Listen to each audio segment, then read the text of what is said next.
여러분,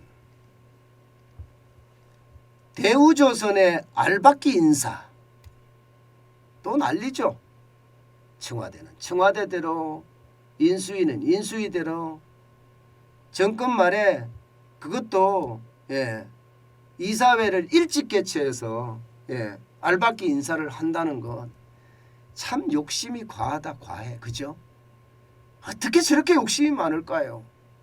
이제 진언했잖아요. 진언해. 아니 진해요. 거의 진해.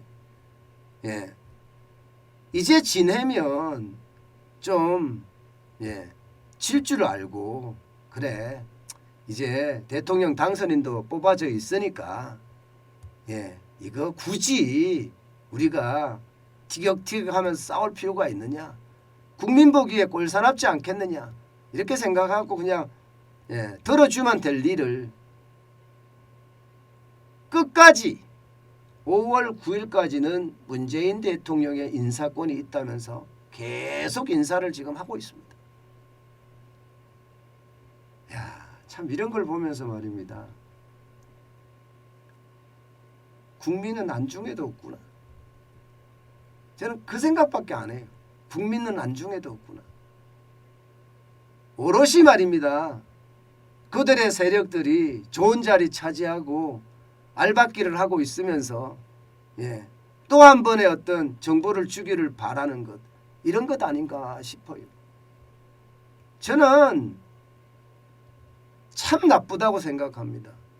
모든 국가 운영의 기준은 국가와 국민이 돼야 되거든요. 그런데 그들은 그들 세력 챙기기에 여념이 없으니까 그 어느 때보다 안타깝다는 생각을 지울 수가 없어요. 윤석열 정부도 이럴까요? 저는 그게 더 답답해집니다. 저는 안 그럴 거라고 믿는데, 왜냐하면 실용주의 했으니까 말입니다. 더 중요한 것은요, 이 대우조선 해양인데요. 대우조선 해양이 이 산업은행이 소유하고 있어요, 사실상. 그런데 이 정권마다 다 해먹고 있어요. 정권마다. 거기다가 여러분, 제가 부실덩어리라고 이야기한 게 얼마나 부실덩어리인지 한번 보실까요? 여러분 이거 한번 보세요. 2015년 이후 공적자금 투여 규모입니다. 7조 1천억 원이나 투자했어요. 7조 1천억 원.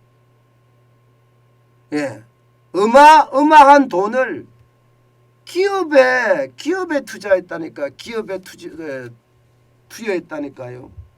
이게 2015년 이후에 말입니다. 산원이 2조 6천억 원, 한국수출협은행이 1조 6천억 원을 투입을 했고요. 이 자금 중에 3조 6천억 가량을 출자 전환했습니다. 그리고 2017년에는요. 일종의 마이너스 통장 개념으로 2조 9천억짜리 신용 한도를 터줬습니다. 그래서 합치면 7조 1천억 원이에요.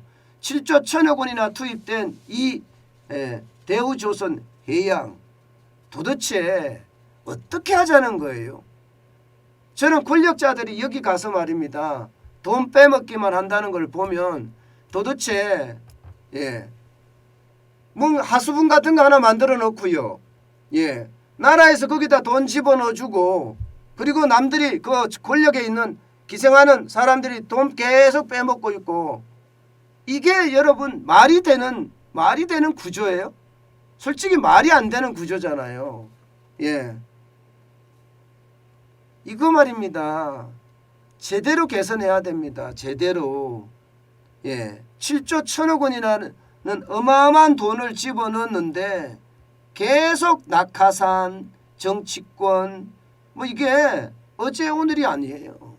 어느 정권도 가리지도 않습니다. 2015년만 하더라도 이종구, 조전혁 당시 한나라당 전 의원들이 사내이사로 선임돼서 논란이 된 적도 있죠. 또 2016년에는요. 남상태 전 대우조선해양 사장이 비리 혐의로 긴급 체포돼서요.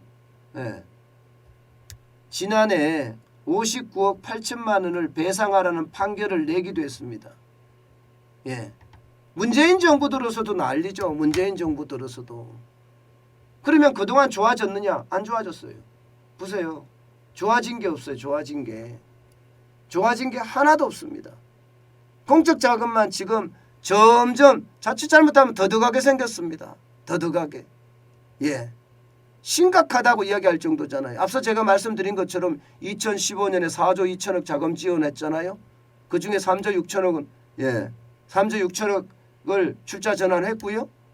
예. 그리고 실제 2017년에 2조 9천억을 마이너 통장 개념해서 넣어줬죠 또. 그런데 좋아졌느냐? 안 좋아졌어요. 매출은 4조 4,865억 원입니다. 영업이익은요. 적자입니다. 1조 7,546억 원의 적자고요.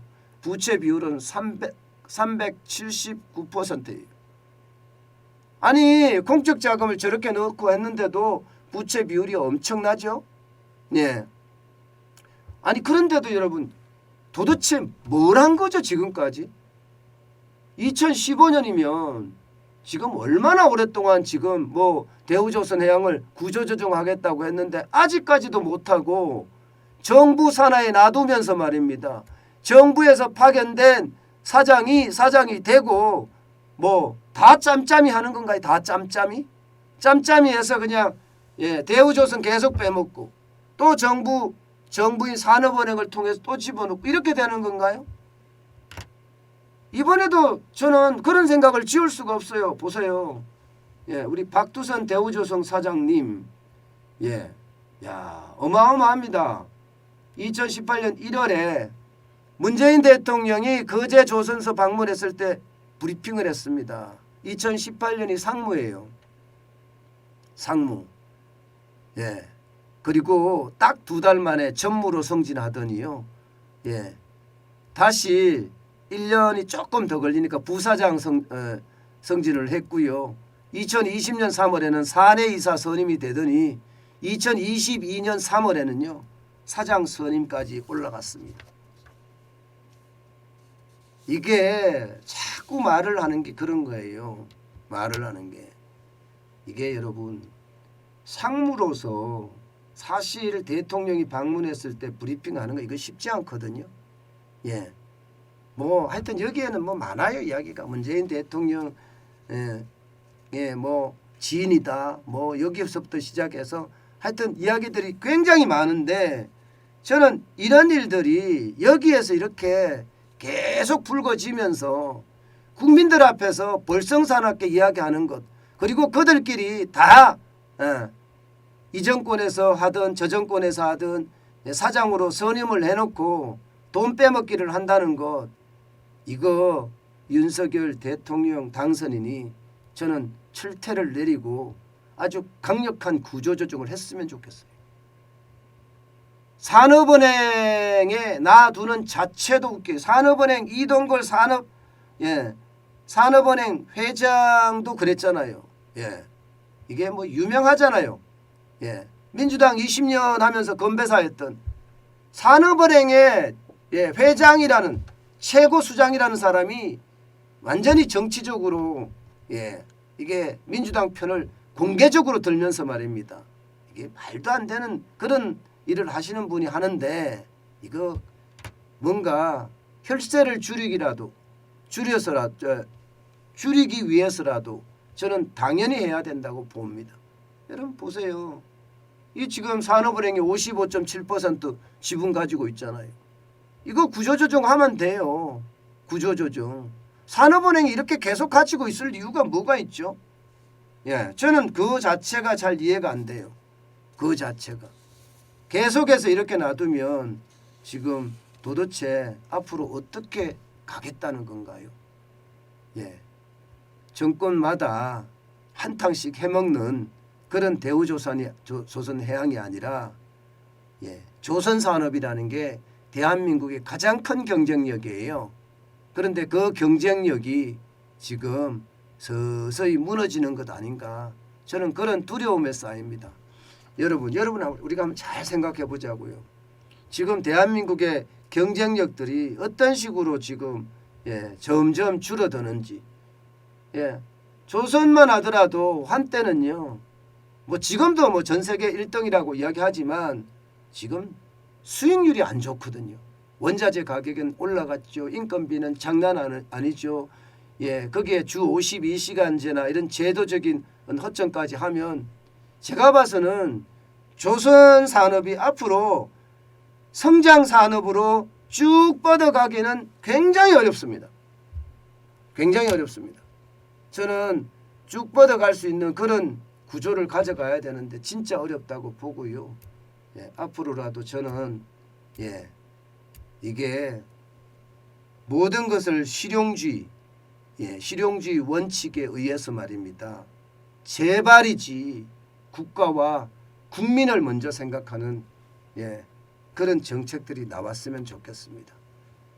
제발 대우조선 저렇게 놔두고 산업은행 밑에 놓고 계속 해먹는 그런 일은 이제 좀 없었으면 좋겠어요. 참 답답합니다. 예.